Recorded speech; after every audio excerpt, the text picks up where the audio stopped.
আইপিএলে মুস্তাফিজুর রহমান চেন্নাই সুপার কিংসের হয়ে খেলেছেন।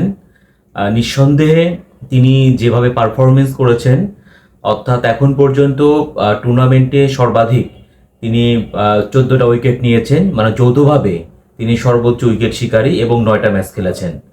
তো নিঃসন্দেহে এবারের আইপিএলে একমাত্র বাংলাদেশকে রিপ্রেজেন্ট করেছেন মুস্তাফিজ এবং তিনি ধোনির দল চেন্নাইয়ের হয়ে খেলেছেন। সো আমাদের জন্য অবশ্যই এটা কিন্তু গর্বের একটা ব্যাপার। বাট আপনারা সবাই দেখেছেন যে মুস্তাফিজ তার এনওসি ছিল 1 তারিখ পর্যন্ত, অর্থাৎ 1 মে তিনি লাস্ট ম্যাচটা খেলেছেন এবং আজকে বৃহস্পতিবার তিনি কিন্তু সন্ধ্যায় ভারত থেকে বাংলাদেশে ফিরেছেন।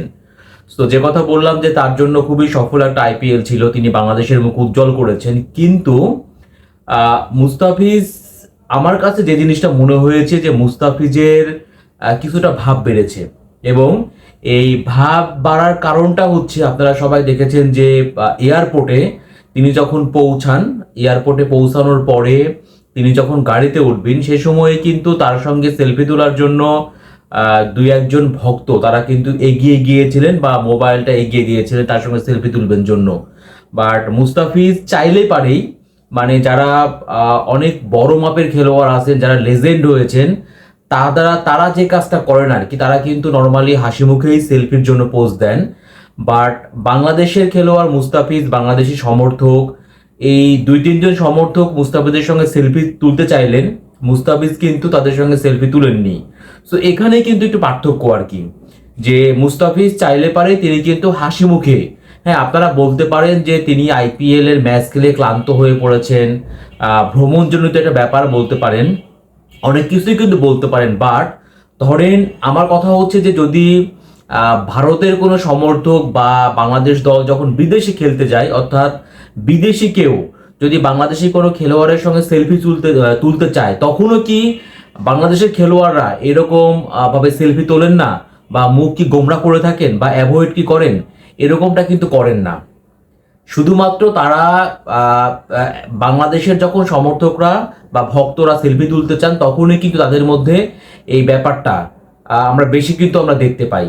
তো আমি বলবো যে মুস্তাফিজ যেভাবে আইপিএল এ পারফরমেন্স করেছেন, স্বাভাবিক ব্যাপার তার প্রতি কিন্তু মানুষের ভালোবাসাটা আরো অনেক বেশি বেড়েছে এবং সেই ভালোবাসা ভালো লাগার জায়গা থেকেই কিন্তু ভক্তরা তারকাদের সঙ্গে সেলফি তুলতে চান বা সেলফি তোলার জন্য যান। সো এই ক্ষেত্রে যদি মুস্তাফিজুর রহমান সেলফিটা তুলতেন তাহলে পারে চিন্তা করেন সে দুই ভক্তের কাছে তিনি কিন্তু আরো অনেক পছন্দের পাত্র হতে পারতেন।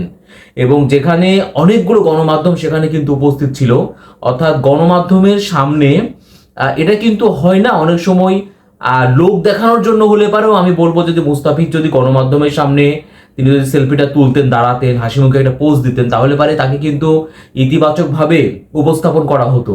বাট তিনি কিন্তু সেই জিনিসটা করেননি, তিনি এক প্রকার মানে সেই ভক্তকে পাত্তাই দিলেন না আর কি। হ্যাঁ, সো এই জায়গাগুলোতে আমার কাছে মনে হয়েছে যে আইপিএল খেলার পরে, আইপিএল এ পারফরমেন্স করার পরে তাকে নিয়ে কিন্তু অনেক মাতামাতি হয়েছে। মাতামাতি হওয়ার কারণে আমার মনে হয়েছে যে মুস্তাফিজের মধ্যে কিছুটা পরিবর্তন কিন্তু আমরা দেখতে পেলাম। এবং আমি বলবো যে একজন অ্যাথলেটের জন্য, তারকার জন্য যদি তার ভক্তকুল না থাকে, সমর্থক না থাকে, তাহলে কিন্তু সে কখনো সেলিব্রিটি হতে পারে না। হ্যাঁ, সো মুস্তাফিজদের মতো যারা আছেন, সেলিব্রিটি যারা, তারকা যারা আছেন, তাদের অন্তত ভক্তদের ব্যাপারটা কিন্তু মাথায় রাখা উচিত। হ্যাঁ, আশা করি মুস্তাফিজ ব্যাপারগুলো মাথায় রাখবেন। আর যে কথা আমি বললাম, যদি বিদেশি কেউ হতো তাহলে পারে কখনোই কিন্তু দেখতেন যে বাংলাদেশের কোনো খেলোয়াড় তারা কিন্তু এভাবে অ্যাভয়েড করতে পারতেন না, যেটা বাংলাদেশি সমর্থক বলে তারা কিন্তু অ্যাভয়েড করতে পেরেছেন। তো আমি বলবো যে ভক্ত আছে বলে তারা আজ সেলিব্রিটি, তারা তারকা, তারা যেন এই জিনিসটা ভুলে না যান। আর আইপিএল এ পারফরমেন্স করেছেন বলেই যে আকাশে উঠতে হবে, মাটিতে পা রাখা যাবে না, তা কিন্তু ঠিক না। আপনারা সবাই দেখেছেন মুস্তাফিজ কিন্তু পারফরমেন্স খারাপ করার কারণে তাকে কিন্তু ন্যাশনাল টিম থেকে তাকে কিন্তু বাদও পড়তে হয়েছে। হ্যাঁ, সো আপনি আইপিএল এর পারফরমেন্স দিয়ে এরকমটা না যে আইপিএল এ পারফরমেন্স করেছেন আপনাকে নিয়ে সাময়িক কয়েকদিন মাতামাতি হবে। বাট যখন আপনি বাংলাদেশ দলের হয়ে পারফরমেন্স করতে পারবেন না, তখন কিন্তু আপনাকে নিয়ে মাতামাতি হবে না। আর শেষ কথা হচ্ছে যে একজন ভালো খেলোয়াড় বা বড় মাপের খেলোয়াড় হওয়ার পূর্ব সত্ত্বেই কিন্তু আপনাকে মাঠেও যেমন পারফরমেন্স করতে হবে, তেমনি কিন্তু আপনার যারা সমর্থক আছে, আপনাকে যারা পছন্দ করে, তাদেরকেও কিন্তু আপনার তাদের যে চাওয়া, যে প্রত্যাশা, একটা সেলফি তুলতে চাওয়া, অটোগ্রাফ চাওয়া, এগুলাকে কিন্তু আপনার ন্যূনতম সম্মানটুকু দিতে হবে। মানে একটা অটোগ্রাফ দিলে, একটা হাসি মুখে দাঁড়িয়ে সেলফি তুললে বা সামান্য কিছু কথা বললে, 2-1 মিনিট কথা বললে পারে, হ্যাঁ হয়তোবা আপনার সময় কিছুটা নষ্ট হবে, বাট এই যে আপনি 2 মিনিট 1 মিনিট নষ্ট করার কারণে একজন ভক্তের কাছে কিন্তু আপনি ঈশ্বর বনে যাবেন, এটাও কিন্তু আপনাদের মাথায় রাখা উচিত। আশা করি মুস্তাফিজ তা মাথায় রাখবেন। এবং আবার অনেকে একটা কথা বলছেন যে মুস্তাফিজ মিডিয়ার সামনে কথা বলতে স্বাচ্ছন্দ্য বোধ করেন না বা কথা বলতে পারেন না।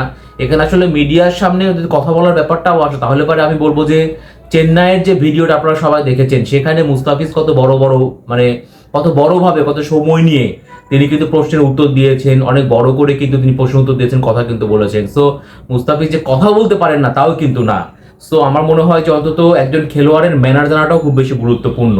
যদি সে ম্যানার না জানে তাহলে হয়তো সে বড় মাপের খেলোয়াড় হতে পারে, কিন্তু ওই যে বললাম না, মানুষের মনে জায়গা পাওয়ার যে ব্যাপারটা, এই জায়গা পাওয়াটা নিয়ে কিন্তু তিনি কিন্তু জায়গা কিন্তু পাবেন না, অর্থাৎ হৃদয় থেকে বা মানুষের ভালোবাসার পাত্র তিনি কিন্তু হতে পারবেন না। আশা করি মুস্তাফিজ এমনটা হবেন না। তিনি গ্রামের ছেলে, গ্রাম থেকে উঠে এসেছেন, তিনি মানুষকে বুঝবেন, মানুষকে কদর করবেন, এবং তাকে ঘিরে মানুষের যে আবেগ ভালোবাসা, তার তিনি অবশ্যই সেই সম্মানটুকু তিনি দিবেন, বা তার অবশ্যই দেওয়া উচিত।